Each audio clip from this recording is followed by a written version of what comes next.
there's a couple different things I want to talk about. Number one, Israel accepts new U.S. proposal for ceasefire with Hamas, says Israeli official. And lo and behold, this is yet another instance where there is real Brandonization taking place. Before you celebrate, understand that this new Israeli proposal is not a real proposal. Once again, Hamas on Thursday said it was reviewing the new Witkoff proposal and was responsibly studying it in a way that serves the interests of our people, provides relief, and achieves a permanent ceasefire. The Israeli official told CNN the proposal calls for the release of 10 living hostages and 18 deceased hostages, as well as a 60-day truce. The official provided no details about the beginning of negotiations for a permanent end to the war, a key Hamas demand that Israel has refused to accept. According to the Hostages and Missing Families Forum, Israeli Prime Minister Benjamin Netanyahu told the hostage families earlier in the day that he had accepted Witkoff's proposal. During her briefing on Thursday, White House Press Secretary Caroline Levy confirmed that Special Envoy Witkoff and the president submitted a ceasefire proposal to Hamas that Israel backed and supported, and that discussions are ongoing. We hope that the ceasefire in Gaza will take place so that we can return all hostages home, and that's been a priority for this administration from the beginning.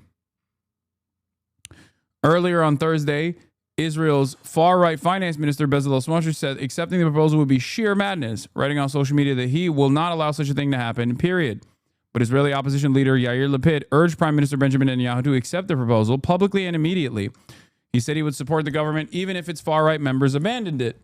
A U.S. official told CNN earlier this week that Witkoff has not met directly with Hamas. According to a source familiar with the matter, Palestinian-American businessman Bashar Ababa met with Hamas in Doha about the proposal.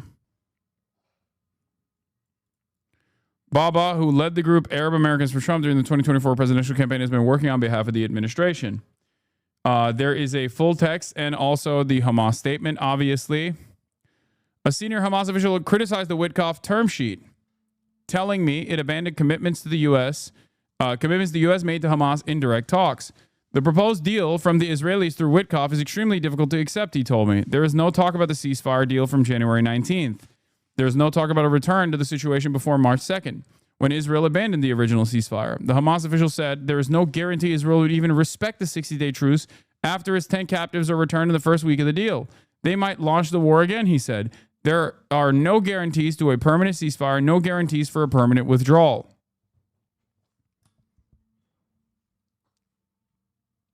Yeah. Full text. Framework is 60-day ceasefire. President Trump guarantees Israel's adherence to the ceasefire during the agreed-upon period. Release of the hostages, 10 Israeli live hostages and 18 deceased hostages from a list of 58 will be released on days 1 and 7. Half of the living and deceased hostages, 5 living, 9 deceased, will be released on day 1.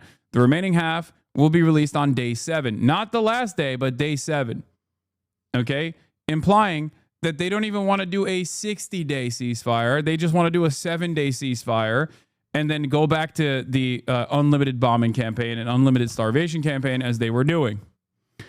Humanitarian assistance. Aid will be sent into Gaza immediately once Hamas agrees to the ceasefire agreement. Whatever agreement reached on aid to the civilian population will be respected through the course of the agreement. Aid will be distributed through agreed-upon channels that will include the UN and Red Crescent. Israeli military activities. All Israeli offensive military activities in Gaza will cease upon this agreement entering into force. During the ceasefire period, there will be a cessation of aerial movement, military, and surveillance on the Gaza Strip for 10 hours daily or 12 hours daily during the days when exchange of hostages and prisoners take place. IDF redeployment.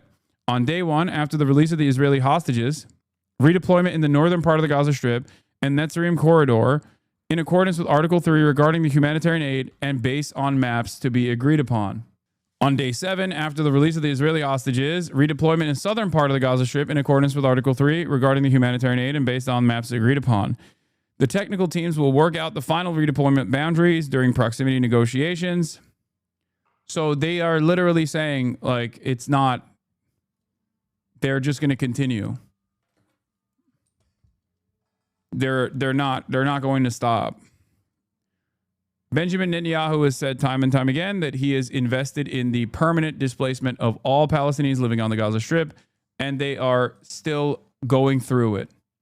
They're still going through with that. They just want to get the hostages out so that the anger and resentment from Israeli society that want the hostages out and then want the bombing to continue and permanent occupation of Gaza to continue, the permanent displacement of Gaza, to happen is something that they're going to be pushing for. It appears that the new temporary ceasefire proposal Israel and the U.S. are pushing would give Israel cover to resume the slaughter after 60 days. It also neither guarantees, not even 60, make no mistake, after 7 days.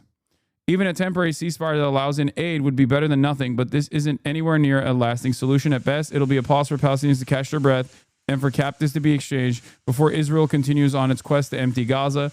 At the end of the day, Israel isn't going to accept anything less than a permanent Israeli occupation and the expulsion of Palestinians from Gaza. The only thing that can stop that is international intervention. Every couple of weeks, this happens where Hamas will say, we want a permanent cessation to hostilities, which is, of course, an understandable desire, a totally reasonable desire. And Israel says, no. Okay? Israel says, nope, not going to happen. Hold on one second. As you know, as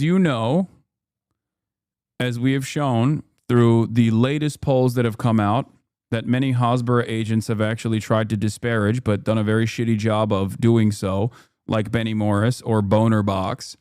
Israeli society has a lot of appetite for permanent displacement of Palestinians in the Gaza Strip. 82% of Israeli Jews, or 87% of Israeli Jews, want a permanent displacement of all Palestinians, ethnic cleansing of the Gaza Strip. They want that.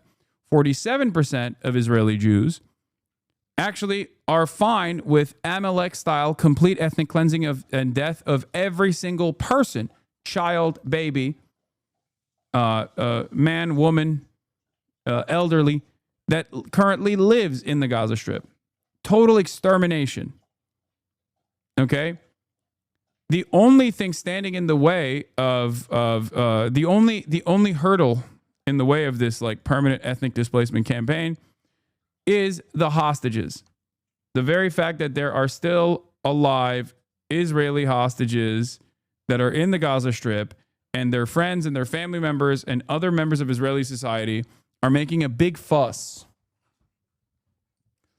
They're making a big fuss about this. Okay?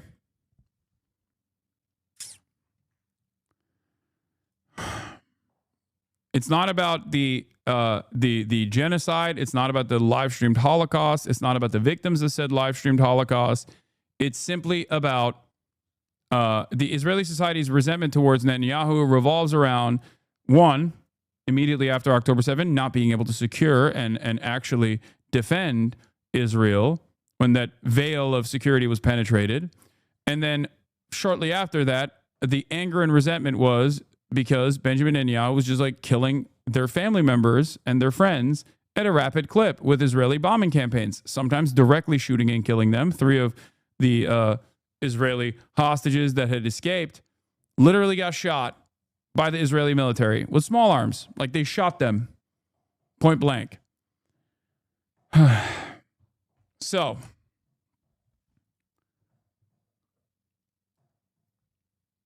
that's the situation at hand. They want to do, I think, 7 days, pull out as many people, pull out all the remaining hostages, and then continue bombing and continue the death and destruction and continue the live-streamed Holocaust, knowing full well that the international community is not even getting together to recognize the statehood and sovereignty of Palestine. Okay? Because remember, European leaders are pushing in the direction of recognition for the Palestinian state. This is seen as a major danger for Israel because that comes with additional legal protections for all Palestinians. Okay? But that in and of itself is not moving the needle, especially considering that there is one European country that has recognized Palestine as a state, Ireland, and Ireland itself recently actually failed on a measure to stop doing trade, to stop to do boycotts and divestment from the state of Israel. So clearly there aren't enough there isn't enough material pressure that even states that recognize Palestine as a sovereign state will apply. Poland recognized Palestine too. Again, Poland is another great example.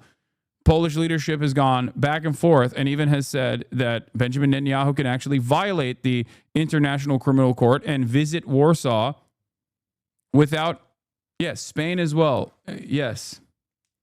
Okay. It doesn't matter. My point is the public is resentful. The public is angry.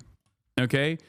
Broad majorities of regular citizens in all of these Western nations are very angry at Israel and angry at their own government for collaborating with Israel. This is true. So European leaders are trying to do their very best to manage the situation, to appease the public sentiment.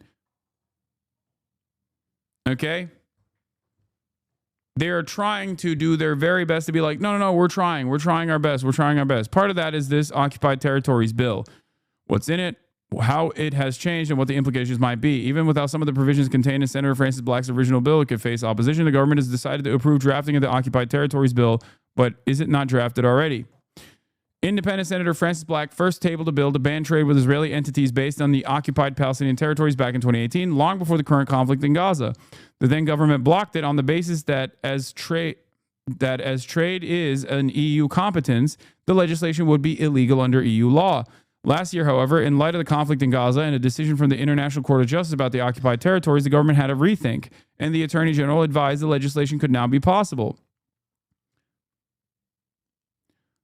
Officials will proceed to draft the heads of the bill, a summary of what each section of the bill contains. The bill basically bans imports originating from the Palestinian territories that are, under international law, illegally occupied by Israel. It's like, it's the bare minimum basic like BDS provision. It's huge if it goes through, because it actually causes significant economic harm to Israel. Okay? And other nations could potentially follow suit. But the reason why I'm bringing this up,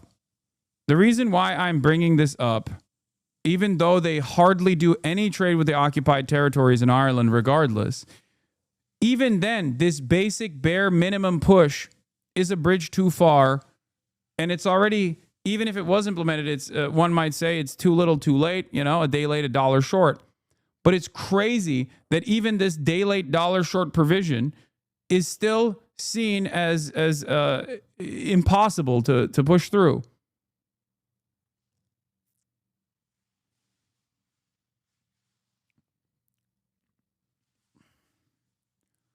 And this is for Ireland, a country that has already recognized Palestine as a sovereign state.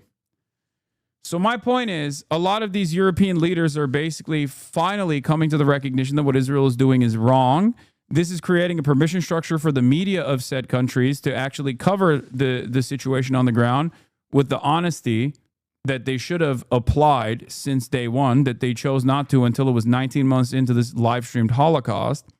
And while the conversation is shifting against Israel, this will create even more pressure. It's an endless cycle of additional pressure. So there are some good things here. Okay? There are some good things here. I need you to understand. This is moving in the right direction. This kind of pressure is good.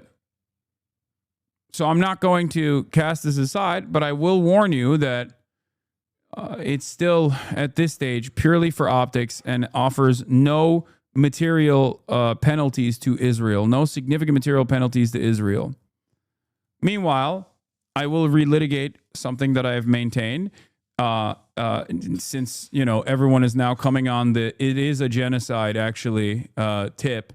Once there are now in mainstream media, in Washington Post. Wait, what? What the helly? Okay. Okay.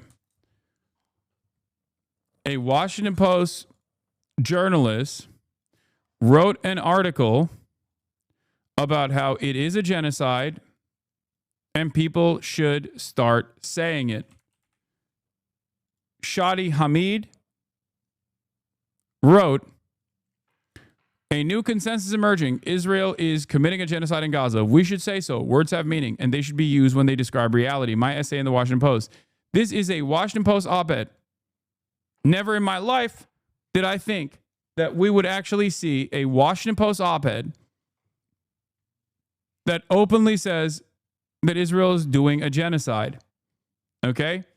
That's huge. That is a huge, huge difference. Yes, Shadi Hamid, not exactly a radical leftist, is calling it a genocide in the Bezos' own Washington Post. If you haven't started using the term, which at this point is considered factual by mainstream human rights organizations and scholars, it's probably not for a great reason.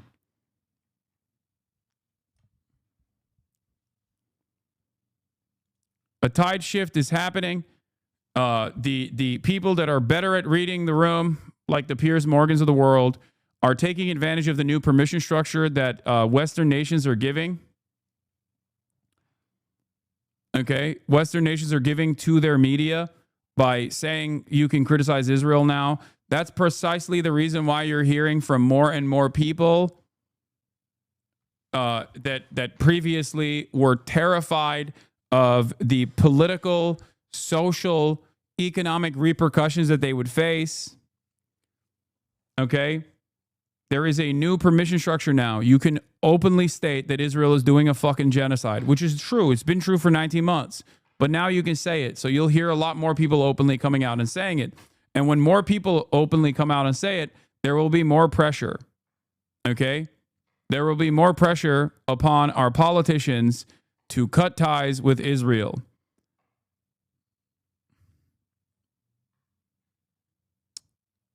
Remember that. Ethnic cleansing has become the official policy of Israel. The nation's leaders are admitting it without apology. There was barely a pretense before, but now there's not even that. And these admissions combined with mass killings on the ground point to something even more horrific: genocide. Ms. Rachel was a tipping point on our rally. No, it's not Ms. Rachel. It's every single person that has gone out and protested. Every single person has played a role in this. But more importantly, I think that, like, I'm angry. I'm resentful. I want to say, where the fuck were you for 19 months? Okay. But instead of saying, where the fuck were you for the past 19 months, we should look at the silver lining of this. Okay. Even if it's a PR initiative, remember, that should cause you to be skeptical of these people in the future. Okay. Never forget that. Never forget, for 19 months of genocide, 19 months of a live streamed child holocaust, these people not only actively ignored the reality on the ground, but even basically fucking did the role of offering contextualization to Israel. A much less significant analog here is the Jake Tappers of the world going from actively offering shelter to the Biden administration's senility that everyone could see in broad daylight, to then turn around and conduct investigative reporting once it was no longer problematic to do so, once there was no serious harm to your career. Okay? This is exactly what's going on here as well. But this does not mean that we should cast aside these people. Not the Jake Tappers of the world, but I mean, like, the people that are now coming out and saying that it is a genocide. We should be skeptical of them. We should be critical of their intentions. But ultimately, it's still a good thing because it opens up a new pressure valve. Okay? Yeah. Abby Wilkinson says, I have a mental catalog of public figures and people I know personally I'll never respect or like ever again, but I think we want to make the barriers to acknowledging and speaking against the ongoing genocide as low as possible. Welcome people through gritted teeth is exactly my point as well. It also does help increase the pressure on the government of the US, UK, Germany, and other Western states, and the only way this can be ended is if those governments are under so much pressure they have to act. There's records of people's complicity and cowardice. That Zadie Smith article isn't disappearing. There's time to litigate this in the future. Yeah. It is gross. It is disgusting that it took almost 20,000 dead children for people in the Western media to finally say, I think there's too much death for me. Okay? But a barrier has been crossed. It is very clear. So when you see people that are also now taking advantage of this new permission structure, don't immediately fucking behave like a gatekeeper or a hipster, okay? I say this as someone who has suffered unimaginable career penalties for this, okay? It is no accident that I have not been invited to a single fucking award show or anything like that. And this is nothing. This is ultimately inconsequential, okay? Tremendous amount of revenue cast aside, losing a third of my audience initially after October 7. But none of that is meaningful, okay? That is all utterly meaningless as opposed to using the existing platform that I had to speak the truth every single day unconditionally, okay? This is why I don't make a big deal, a big show out of all of these things. It is utterly fucking consequential, okay? It is utterly inconsequential. So if I'm not complaining about all these people that are coming in after, once they have more allowance to say the truth, you shouldn't make a big fuss about it either. Truth ? Law. I love that. There are still also hanger-ons that want to believe that the world's and the entire planet's opinion on Israel is not completely negative, and that's always funny. Like the Asmongold followers, the Ethan Klein followers that still are basically operating on this like completely lost boundary. Okay. Hasan, what of accountability and justice? So many of those who are going to mea culpa are some of the worst catalysts for this genocide. Oh, make no mistake. That's later. That comes later. Right now, the goal is to keep up the pressure. Okay? Don't fucking worry about that right now. Do not worry about that right now. Yeah. The Asmongold fans, the Tectone fans, the Ethan Klein fans, the Sex Pestiny fans, they're like the Japanese imperial fascist soldier holding on to his forward operating base in the fucking Philippines 39 years after the war ended, you know? They're just holding on. They're like, nope, you're a fucking terrorist. Shut up. You're a terrorist. Fuck you. Here. And while this is happening, I will seek to carve out another permission structure. Okay? As I've said time and time again, I will repeat it. There is no comparison between Israel and Hamas. One is a militant resistance comprised of orphan soldiers born into a 77-year occupation. The other is an ethno-religious supremacist apartheid state with nukes doing a genocide backed by the United States of America, the most powerful nation on the planet. Okay? There is no comparison. These guys are not in the same zip code. There is no both sides in this situation. Okay? While I have said in the past, and understandably that openly mentioned that, yes, there was a deliberate targeting of civilians on October 7, and therefore the October 7 campaign, regardless of the 75-year occupation, was an act of desperation that still can be considered terrorism. Okay? There were atrocities that took place on October 7. Relitigating October 7, 19 months into this genocide is fucking insane. It is fucking idiotic. No one should ever entertain that. Okay? Absolutely not.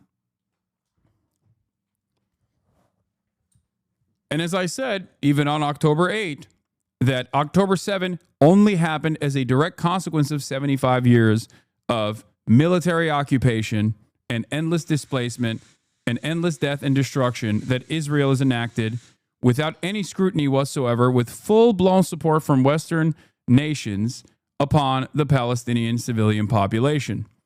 Okay? Another point that I also mentioned here is that Israel is a belligerent occupier, does not have a right to defend itself by bombing Gaza.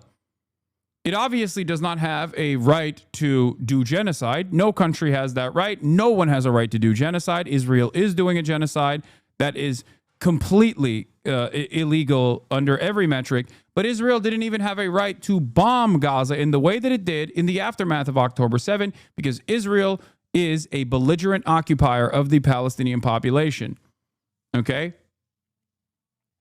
Palestinians, on the other hand, from the Al-Qassam brigades down to every last Palestinian that chooses to take up arms against the state of Israel, have a legal right to defend themselves against Israel's genocide. Okay? That's also another thing that you have to remind yourself of.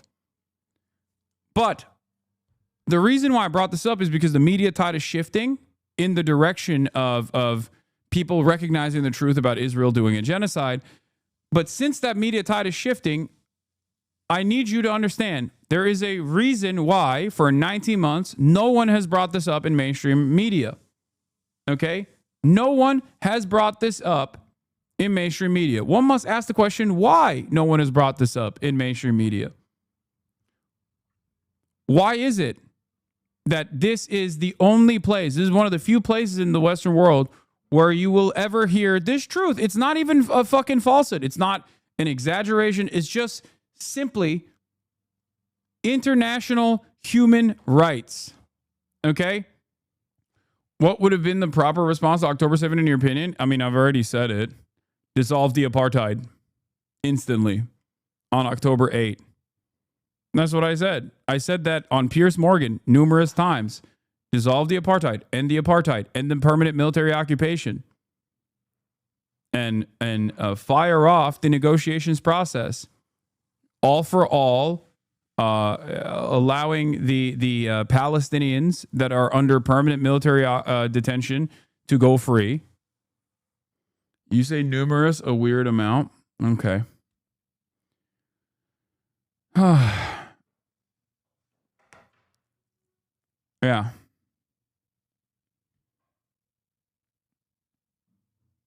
Anyway, so Alonso Grimendi actually made a video about this. I'm going to watch it.